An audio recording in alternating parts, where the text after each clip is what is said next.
Hello there. Welcome to the Glow Up Method. And this is the place where we talk all things self-care, self-love, self-improvement. Hello there. My name is Natasha. I'm super excited to be here with you. Echo, turn on strip. Echo, turn mom's light 100%. Hello there. It's not listening to either one of those things. Echo, turn on strip.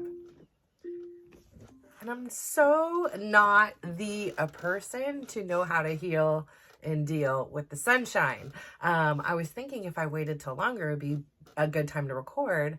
Yet here we are facing these things there. Hi, so my name is Natasha. Today, future me and future you, the past me, today is Valentine's Day. Happy Valentine's Day. As I've said on here, this is the first year that I've been really had this urge and this desire to even celebrate Valentine's Day. I want to say last year I probably was talking about self-love and self-care, and I'd have to go back and rewatch those again now because I think it would be interesting, but I'm like, listen, I only have so much time in my life. I can only rewatch so much. And then yet there's time to like keep going and moving forward, right? I can't live in the past. But I would say definitely for me, for last year, for 2024, it was also the year of the dragon, which was my year. I'm a dragon. If you follow along in the, lunar calendar of, zodiacs. And that has always had a lot of importance to me for whatever reason. My family was raised in China. We have a lot of Asian influence. Some of my favorite people on this earth are Asians. I am just fascinated by, the, Eastern medicines versus only relying upon the Western medicine. I love their, connection and to self and spirituality and things like that. So there's so many things that I am in awe of in the Eastern culture. And so I feel like last year for me, they always say like your year, like whatever it is not necessarily like it's a challenging year. There's a lot of growth, right? It's kind of like birth, right? When we're born, that first year of life, it seems pretty great, but we're trying to figure out who we are. We're learning how to walk, talk, sit, stand, communicate with this world, communicate with ourselves, see, hear, smell, taste, touch. We got a lot going on that first year. And I kind of feel like for me, like last year was this rebirth, it was like up until that point, in my journey, I had, kind of was cooking in the oven and I was ready to be born and get out there and try new things. And I did. And I stumbled. And some things I freaking ran with. I was like, heck yeah, do that, girl. And when I watch these back, I'm like, wow, that's so awesome. Like I was able to accomplish that. I was able to do that. Like I was able to work through that. I was able to do these things. So I say all that to say last year for me was all about really a celebration of that self-love, like learning how I've picked up this stone that was a gift from my auntie that my uncle gave to me. And it has like some of their juju and energy on here and, had this beautiful like script kind of tail stone meaning of it. And, it really just what stood out to me was, it was said something in here about something, I don't know. It stood out to me and like it just made me realize that I had been giving a lot of love away and I didn't save or reserve any for myself. I was really mean to myself. I was really cruel to myself. And I honestly didn't know any better. I just thought that was the way I had to be.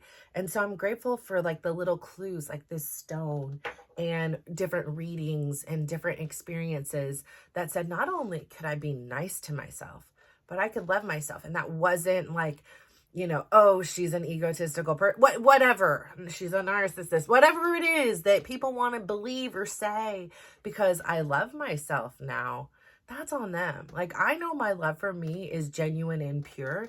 And I know that love of me only makes this environment in which loving others intensely is possible. So another little sign was many years ago, I had seen this little heart necklace at Costco. And again, I mean, I can list within my hands here the stuff that I spent more than $50, $100 on myself in the whole, brunt of the mommying of my kids. Oh my gosh, what do I do here, people? Tell me, I must know. So bear with me here. We're going to maybe I'll go like this. Will that work? Is it too weird? I don't know. We're going to just flow with it. We're going to flow here, people. Okay, there, maybe. I don't know. So anyways, I bought this for myself and it was quite a bit more than $100. And I put it on my credit card. And, like I had for a while had been like hinting to Chris that I really wanted this one. And this one in particular was exactly the way I'd wanted. It was open. It was small. At that time, it was a lot longer. I don't know where that chain is. It's like a little bit too long now, but because I was chubby, it was hard to find a chain, without it being a choker. And I didn't want a choker. And, I felt a lot of guilt buying myself something so big and so expensive.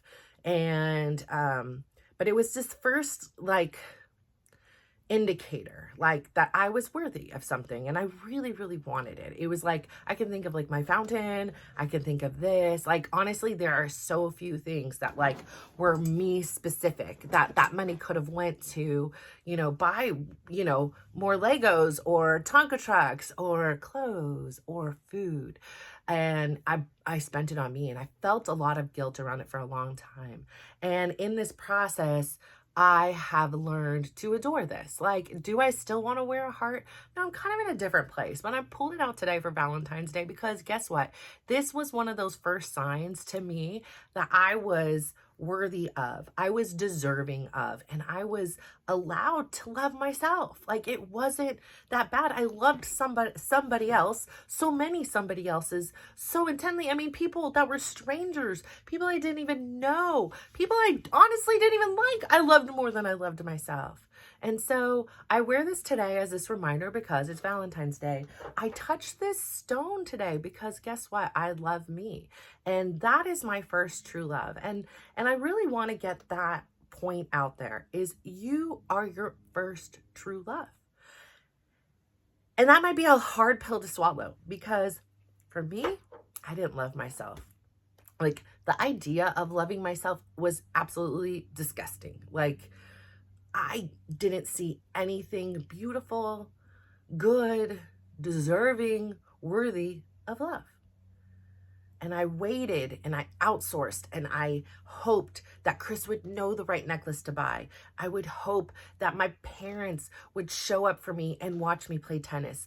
I would hope that my kids would just do the dishes because they saw mommy was exhausted. And those things didn't happen. And when they didn't, it only validated the fact to myself that I didn't deserve love. I wasn't worthy of love. I wasn't good enough for love. And the more I would give, the more I thought maybe that meant I would be finally, I would be worthy of love and people would show up for me in these specific ways and which would make me feel loved. Now, Chris could go out there. I could have said I wanted a heart necklace. He brought me one and it was a solid heart. And he bought me once was a heart and I had freaking like Harley Davidson wings. Listen, this is not my style.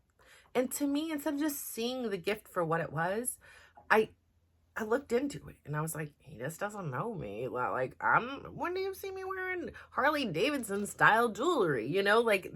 So I had made all of these. I'm really on the struggle bus today with the technology, but we're just rolling. We're rolling with it. It's on my to-do list. Like, I think I know an IT guy now, and I think he's, gonna get a new job for me soon. And even if I have to pay him, I really don't care. But anyways, I go back to this love. And so I also go back to this inner child work that I just naturally kind of started to do. And I had this urgency one day to go look through this old photo album. And I opened it because I don't have many. My brother has one. My mom lost a lot of our child, like small, like 5 and under for me, 3 and under for him. Photos in storages she didn't pay for. They got repoed or whatever happens to his storage. Storage warded off and somebody out there in some place threw my pictures in the garbage. Then my dad remarried, whatever photos that we had acquired from the age of 5 on. His wife hated me so much that she literally threw us in the trash and poured shit all over it. Excuse my language. language, poured stuff all over it so they were not even salvageable, the ones that I was finally able to see. My cousin also didn't realize, like one time she went up to my dad's house, they went like snooping through the whole house, found this box of like cars, and didn't realize that underneath this box of cars, my dad had left the rest of our family videos and photos in there and took that to the dumps. So basically, those artifacts of my childhood beyond my memories, many of them are gone. And that's bittersweet. For a long time, I held on to that as if I was nothing. I wasn't worthy of keeping. It bled into and validated this core belief of mine, this story that I wasn't good enough to keep. I wasn't good enough to put in a frame. I wasn't loved. I was ugly. I was stupid. I was blah, blah, blah, blah, blah. All those things by a simple gesture by somebody who was either cruel, who was too young to understand, who was broke, who was just trying to survive. Like whatever the story was that led those things to happen. And we can't go back and undo what's in the past. But then I became this absolute hoarder of any photo that anybody gave me times the 10th triplicate of it I kept. And a lot of them are digital now, so that's great. But also, like, I did acquire some photos from my uncle, which I'm absolutely so grateful for. And in this journey, I had this compulsion to like go under my bed, grab out the photos and photo book, and I look. And I find these 3 photos, and I know I've referenced them before, and I don't know if I've said it, and I don't know if they'll show up on here. But to me, there weren't many photos of me. It was like a family overall, but there were 3 photos that stood out within like seconds. And I took them out and I put them on my dresser because they really like meant something to me. So they like literally captured my inner person. Like I still love to swing. My son and I, when we used to take walks, like we would happen to go by a park, which is like refreshing my memory. Like maybe tonight we're going to go swing.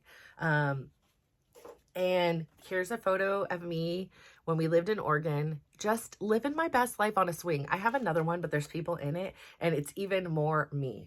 So if there's any 3 photos that encaptured who I was, these were them. And then here's me just, being a little silly girl, just, hey, like, hey, let's have a good time. Check out those couches behind you. They were like velvety chenille, like awkward thing, but interesting sofas. I thought they were the ugliest thing in the world. We did get to keep those in the divorce.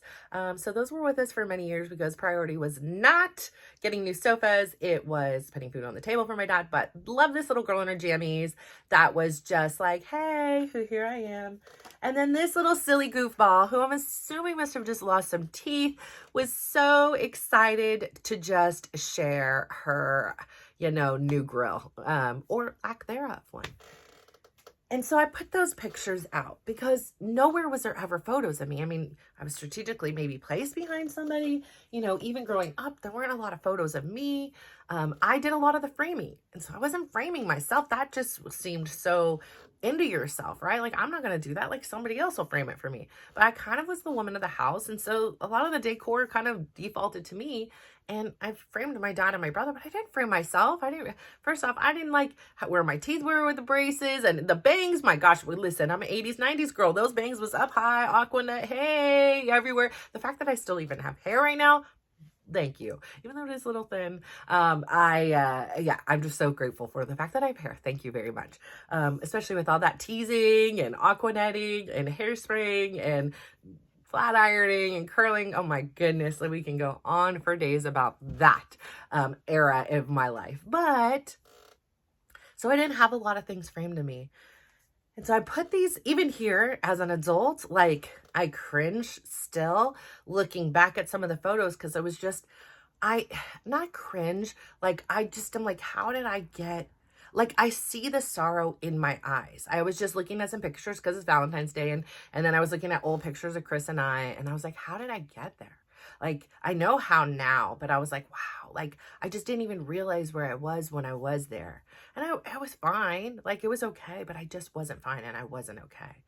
And it's not about the look. It's deeper. It's when I look into the soul of who I am and I see what was just being suffocated in there. And it's so hard for me to see that, but I'm still so proud that that girl and that version of me was able to get up every day and succeed. And so I went through this whole like time where it was like I went and I met with different versions of myself. I haven't done every version, but it would just kind of come to me as I was running and writing. And it was like, okay, I need to put down the phone. I need to put down the writing, and I'm going to go have a conversation with 13-year-old me. I'm going to go have a conversation with that version of me whose mom had attempted suicide and nobody talked to her. Like, I went through and did some personal healing that I didn't even know what inner child healing work blah, blah, blah was. It was just literally source, the universe, God, whatever you want to call it, guiding me. That was divine intervention. And it was healing I needed, but didn't know like how to get it. I didn't know I really needed it. I just didn't think of it. It was just a fabric of who I was. And that healing, like it produced this release within me.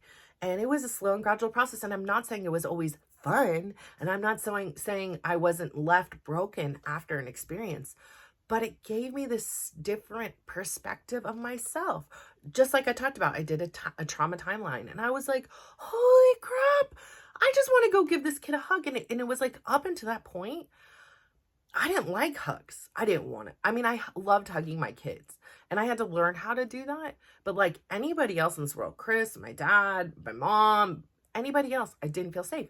But then suddenly I found myself feeling fine and safe hugging my new friends in the gym. And I was trying to like understand all this thing. And when I saw myself and I went through this healing and I went through my trauma timeline, I found myself compelled to want a hug. I felt myself compelled to needing a hug and giving hugs and sharing that connection of human being, just being a human, one on each other, I don't know, okay, that's getting all funky sounding, but like with one another, does that sound better? Oh my gosh, okay. There was no honor in, okay, just hugging, okay. But just to share that kind of just connection. And it wasn't until I went through that and I wanted to hug the younger version of me, or I went in and healed and sat with and hugged younger versions of me, I wasn't able to receive that kind of affection. I wasn't able to. And as soon as I did that, I felt this different side of me awaken that wanted, that yearned for, that needed this type of connection. And so that healing was profound. I didn't know I was missing it in my life. I just was like, oh, I don't want to do all that. You know, like I don't want to touch. It's too hot. It's too cold. It's too whatever.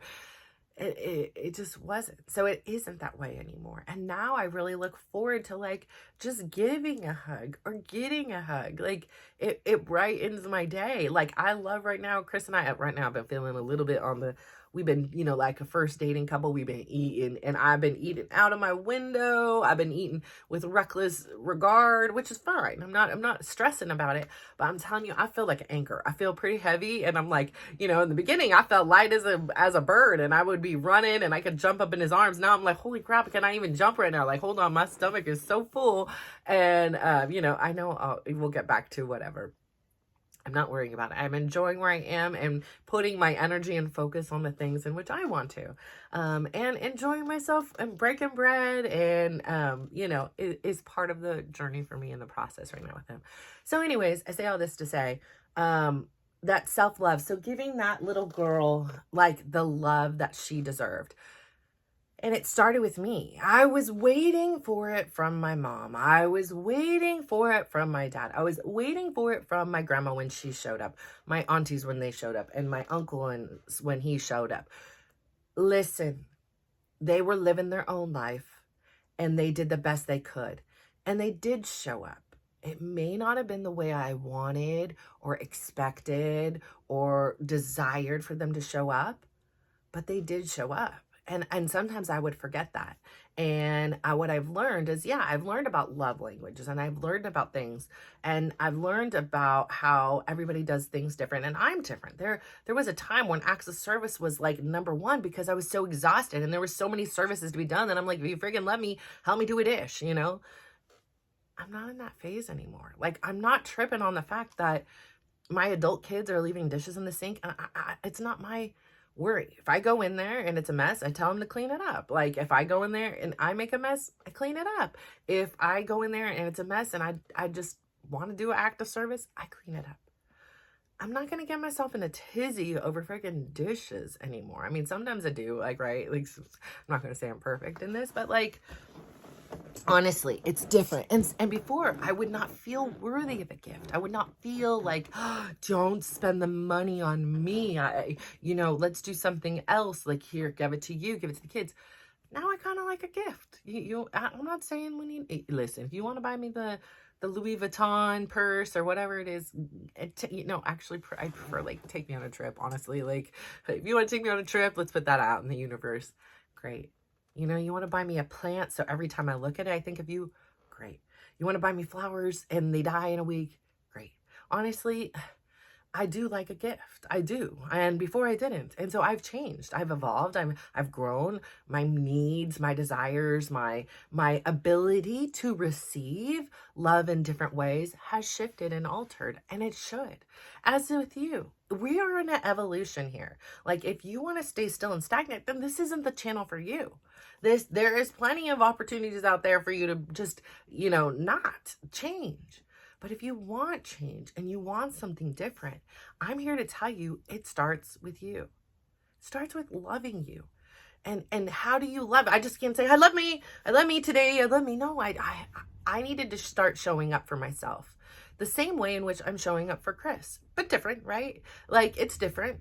I need to express things. I need to show things. I need to listen to what that person needs. And that person was me. And I wasn't listening. What I needed was a frickin' permission to go to the beach and shut my frickin' phone off and not answer my family. What I needed was to go to the beach and journal. What I needed was take a long drive. What I needed was to eat a meal and not feel guilty about it because somebody else wasn't eating what I was eating. What I needed was to eat when I wanted to eat and drink when I wanted to eat and sleep when I wanted to sleep. That's what I needed. And when I started giving myself those things, it allowed me to feel a sense of worthiness, a sense of dignity, a sense of deserving, a sense of human. And it allowed me to see so often I was waiting. I was living my life on the sidelines while everybody else was playing their game. Now, I'm not saying you are. You could very much be in the position I was. You could be in the worst position I was, or you can be in a better position than I am. And I am in awe of you, and I cannot wait to arrive where you are. I'm proud of you because that takes a lot of work. Like, the easy thing to do is to stay stagnant. Yeah, it's not always comfortable, but it is the easy thing to do. What takes courage is when you realize, I want change. And I am going to work every single day, and as at many moments of each and every single day as I can. Because this is a journey. It's not about the outcome. It's not about where I end. Because guess what? I may have loose general ideas about wanting to travel, about seeing my kids and my grandkids, about, creating a financial future for myself that is comfortable and safe and allows me to have a work-life balance. Yes, I have these goals and these aspirations. I have the goal of doing either a TED Talk or, doing some kind of motivational speaking, whether it be going to hospitals, since I'm very familiar in there, and talking to other mothers and fathers and uncles and aunts and grandmas and siblings about our experience and how I understand how in the thick of it, you are in absolute hell. And you look around and somehow, some way, somebody else is having the best day of their life and you don't understand. But no matter what, if you're even having the worst day of your life, quite honestly, it's the best. Today, like I said, it's Valentine's Day, and I'm thinking very much of one family. They have my absolute heart, because on a day that's supposed to be filled with love and sharing, somebody took something really important from somebody else, and a lot of somebody else's. That person made a bad decision. And I don't think that that person realized in that moment the consequences of his actions. Because I do believe, as humans, if he would have known what was about to transpire, he wouldn't have done it. But he did. He did a lot of drugs. He got in a car and he killed somebody, and he permanently disabled somebody else. And now that young man has overcome a lot. Oh my gosh. I had the privilege of having a dinner with him, maybe a month ago. He is the poster child for resilience. But it doesn't mean the situation is okay. So they are with me in my heart today, and part of that love I carry, because I love my fellow friends. I love my fellow human people. And I believe, like, even though there are times I make a mistake, yesterday, the gentleman who was going through, or gentlewoman, I don't know what it was. I didn't have time to see that fast. Listen, whoever was barreling through there. And if it wasn't for the sake of me just seeing something that was telling me to, like, almost like a whisper from the future, telling me, and then sharing that story with my son, who is now, starting to drive again after taking a 6-year hiatus. And I shared it with him because, of course, I want him to be safe and I want him to be okay when he's in a vehicle. But somehow me sharing it put me in a position where I started to practice it. And quite possibly that choice saved my life. And now if it hadn't, right? Like, I can't change anything about that. And I don't think that person was doing it on purpose. Whether they were tired, whether they were lost, whether the rain just prohibited them from seeing the red light, whatever their story is, I don't know. But I want to believe, I have to believe, that nobody intentionally wants to harm somebody, especially in a catastrophic way like that. And I know we can get into the come see, come saw. Listen, I don't even watch the news. I used to watch Inside Edition. I had this crutch. I needed to watch it every single night. And when I would travel, my gosh, I just didn't sleep because I didn't hear that Inside Edition theme song. And when Chris left, it was like I couldn't sleep because I didn't have Inside Edition. It was just this one more thing that was taken from me. But now I find myself, I don't want to sleep with anything. I prefer to have no sounds. I prefer to not hear about those things. So I'm really out of touch with the world unless somebody tells me something, and unless I read it on Facebook or something like that, an article comes to me. I'm really out of touch, and I like it. Because at the end of the day, what happens with the politics and what happens with the storms, what happens, I don't have control of. And it takes up my time and it takes up my energy. And then I share that love in places that it often isn't reciprocated. And it doesn't mean that every love that I give needs to be reciprocated. But in a sense, I'm just wasting my time and energy on things that I don't want to anymore. And so I'm here to say, please, today is your reminder. And I know it's not Valentine's Day for future you. And it's not about the day for me. It's about celebrating you, celebrating that pure and beautiful love. Because guess what? That little girl I showed you pictures of, she's nothing but an angel. She's a sweet little kid who by that time had already witnessed a suicide attempt, had seen physical altercations between her parents, had perhaps, I don't know, maybe one of the photos, had moved out of the state, had traveled in the back of a pickup truck with a camper shell on it for 6 months, or maybe it was 6 weeks. I don't know, whatever, 6 something. Seemed like a lifetime for that little girl. So there was a lot of instability. I mean, it was homeless, basically. There was going into the restroom in the middle of the night in a rest stop with creepy old people, it just, I had been through a lot already at that point. But yet there I was, sweetly smiling and being everything I am on the inside, that for so many years, like, I asked my kids, like, if I had to pick 3 pictures, like, you may not see this as like your mother, I know I may not have always showed up that way, but if I ever had to pick 3 photos to capture who I am, those three pictures are it. So that is the true me. And I love going back and taking the time to say, I love you, and sit on the swing next to that version of me and just swing with her and listen to her giggle and laugh. And Chris saw in the back of the car that I bought a kite, and he was so baffled by the fact that I bought this kite.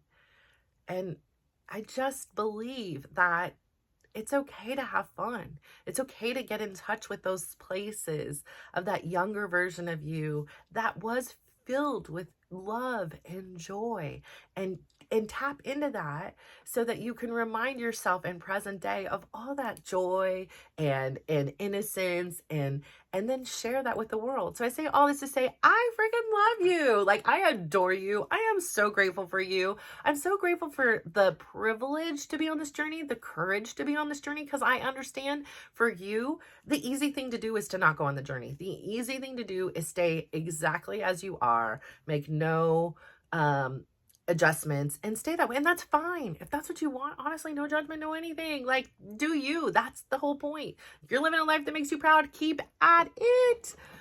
But if you want some change, I believe you can do it. And I believe it starts with loving you. So I love you.